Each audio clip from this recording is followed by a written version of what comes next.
Lily was a little girl, afraid of the big white world. She grew up within her castle walls.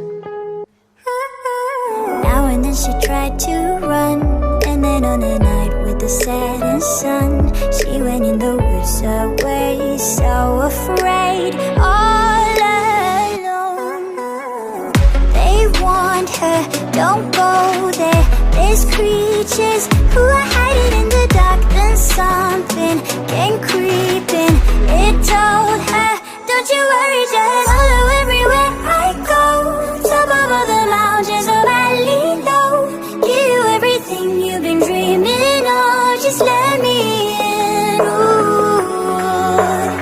Everything you want to go, that'll be the magic story you've been told, and you'll be safe under my control. Just let me in.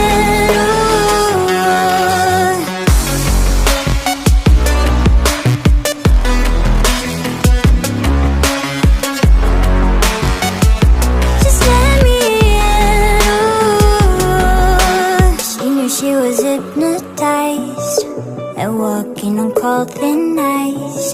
Then it broke and she awoke again.